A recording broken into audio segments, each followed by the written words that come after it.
How long were you working in machine shops and stuff? Oh, well, since I was 15 till when I thumped a bloke, I left it, I forget. 40 odd years, I suppose, on and off. For my working life, I suppose I've been sort of doing this. On the farm first, before I came down here, as a 14-year-old boy, worn out already from working in shearing sheds, and that's why I'm covered in sunspots. Work sitting on a tractor all day, ploughing a paddock or stripping wheat, and bloody 3 massive hernias from lugging wheat bags around and dragging sheep in and out of shearing sheds. You name it, my old man killed me before I came down here. And then I went to, I came down here my last year of school, bloody got a job, only because I lived at Greenacre then, and bloody they advertised the school assembly one day, an apprenticeship available at Greenacre. So I went and got the job. So, and then worked for a year in a fitting shop, and then another year in a machine shop, and then another year and a half in the tool room, and then bloody back to the machine shop, and bloody blokes that were keen ended up in the machine shop or tool room. Blokes that just there for a bludge ended up as fitters. They couldn't be bothered working the machine, so I ended up in the machine shop, and then potted around for different machines. Had an argument with the boss because I said I'm not learning anything, so he put me on a big borer, which I'll show you later, and bloody ended up 6 months later kicking the tradesman off the big borer, and I got the job on there. I mean, we had 4 or 5 borers anyway, so. But no, I did all right. Then worked my way up, got married, got divorced, went overseas for 3 years, and girlfriend. I was going to marry every girlfriend I had, so ended up coming back out here and marrying Annie. So. But on and off, then I said I ended up sub-foreman, then designed a few machines to bloody help us make something or other, and then bloody they saw my potential where the other foreman, all he did all day was come to work and sit in his office and work out golf handicaps and all that sort of shit, him and the leading hand. So in the end they retired Bob Taylor, and I got the job, and I was foreman for 18 years until I thumped a bloke. One bloke told me to get fucked one day. That's when I was stressed. We had from 76 blokes down to 5 because they kept on downsizing, yada yada yada, then wanting to move, suddenly out the Chinese. So I was foreman, a redesign engineer, because I used to redesign a lot of stuff that they'd draw in the drawing office. And straight from school to uni doing an engineering course, wouldn't have a clue, you know what I mean? It's all right in a book, but not practically. And they designed something that you could make, but impossible to, put together. So I used to spend a good part of every day for years bloody redesigning stuff. And then bloody, so foreman, estimator, redesigner, and used to also work machines. I was still in the union. The union couldn't do much about it. Oh, you're on staff, you can't work a machine, so you can't get stuffed. So one day I was working a big lathe, and somebody wanted something in a hurry and said, I've made that yesterday, it's in your fitting shop. No, can't find it. So I went over and showed him something where it was, and the bloke that called me a liar for not making it, fucking wog bloke, told me to go and get stuff. So I unfortunately had a tool like that, only a big 25mm square one. I just finished grinding it to do this rush job on a lathe, and had that in that hand, and he told me to get fucked, so I went bang under his neck and stuck that up under his ear and whacked him onto the ground. Then he got up again, so I put him, not proud, but I put him back down on the ground. Yeah. And then they were going to let me keep my job if I apologised to the whole factory. So I just came in next morning, packed up me, got real early, packed up me tools, plus a few things, destroyed all my drawings in a 44-gallon drum, and bloody wrote out me resignation and left. And 6 months later, the company moved from Smithfield to Wetherell Park, and 6 months later, gone. China just closed everything down. I got all my entitlements, all the other foremen had to take all their holidays before they left. Didn't get any of the sick pay, and so I come out all right in the end, so I think. Then I went to work for a bloke, which I'll show you in a minute, boy, tears a bit inside what I did, and then retired from there. Then Andy got sick, so here I am, working at home.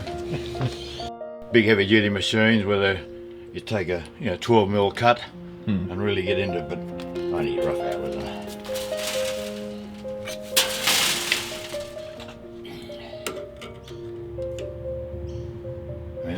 I mean, you will laugh at this old-fashioned way of doing things, but I'm just old-fashioned anyway. So.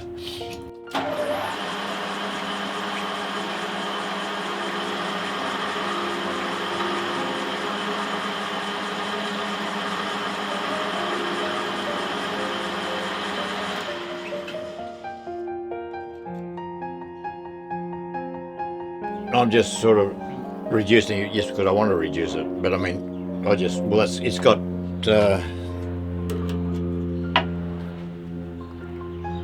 a millimetre to go for what I want up where the crossguard fits. So I'll now get rid of that tool.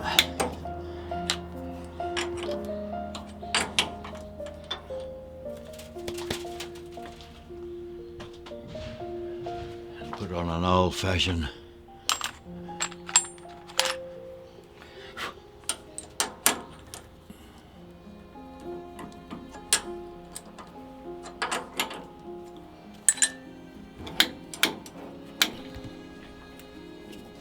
What's this one for? That's just to finish because it's what I want to do. I used to use it with a nice high-speed steel.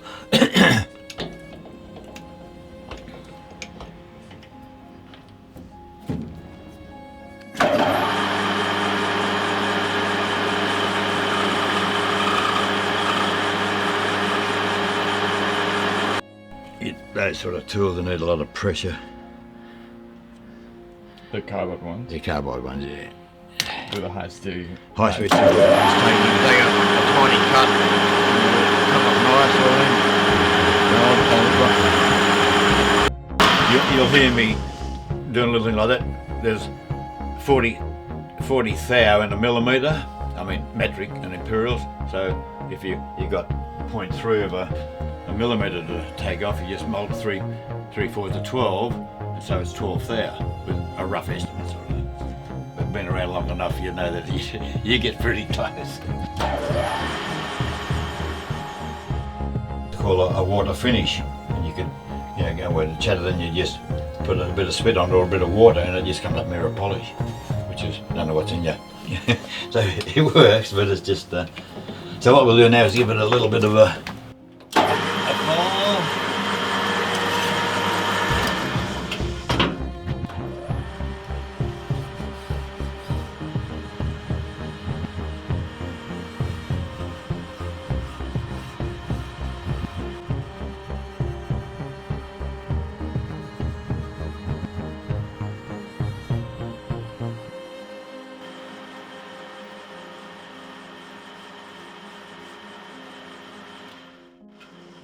So what's the purpose of filing that? Just get rid of, when you're going in here and you get little bumps because you're not automatic.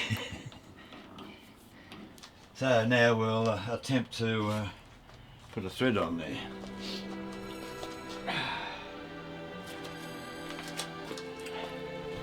Now a little chart here. What is it? 6mm or something. 236.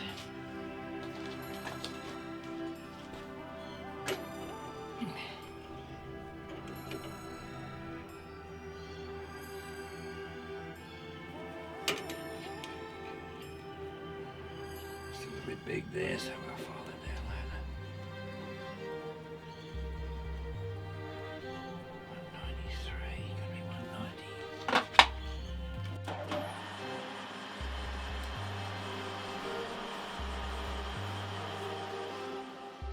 we're going to hammer on a lathe, a lot of blokes you see them going like that. It's the first thing that's going to grab you because it locks on and it'll pull you in under, and that's when you lose a thumb or get dragged in under the chuck. So never go right round.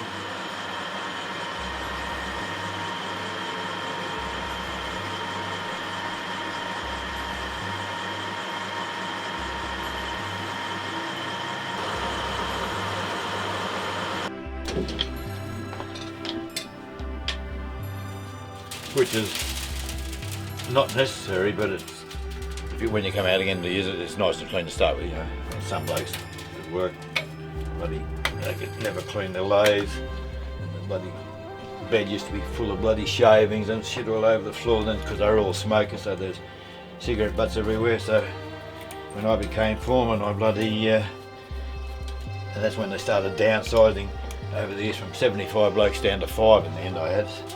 Bloody, when they end up selling out to the Chinese, as they do, bloody, I used to clean all the lathes after doing my paperwork and such forth, and put buckets next to the machines for the cigarette butts, but they're all bad shots anyway. I used to do the shit. So you don't smoke, do you? No. No.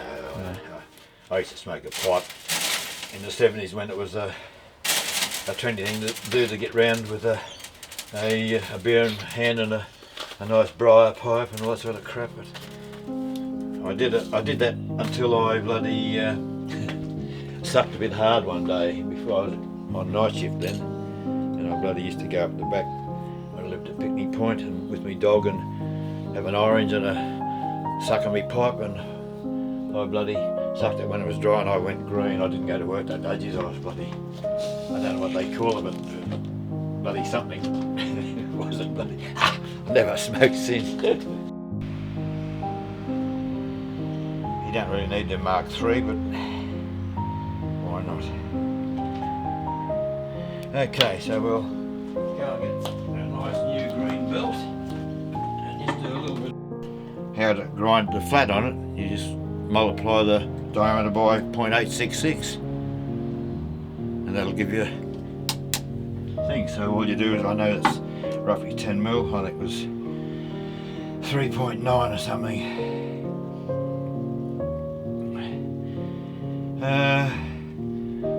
Well, 866, 10 mil is 866, so 866,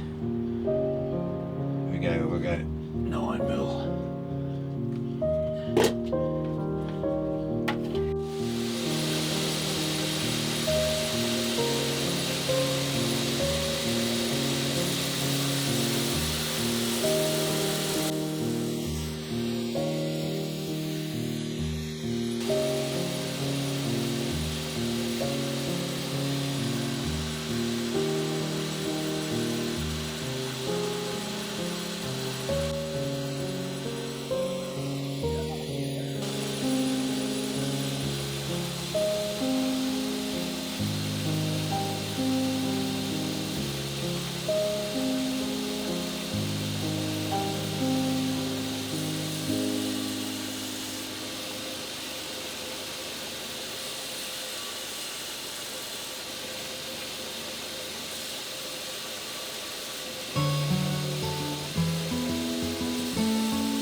I'm no different. And I just follow down there, and you can get an idea how straight you're going.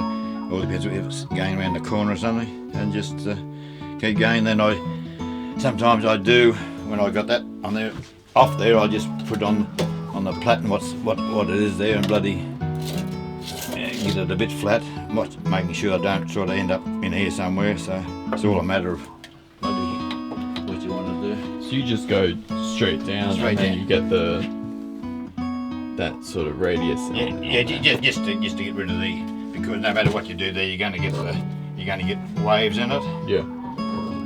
I I mean, then I, you know, of course, there's sometimes I'll do it on there, but most times I finish off with a file out on my workbench out there, or one of those diamond plates, and just I'll nearly finish it. Then I'll just go there and see the high spots and just work on there. But that's where it'd be nice to have a nice, you know, vertical platen.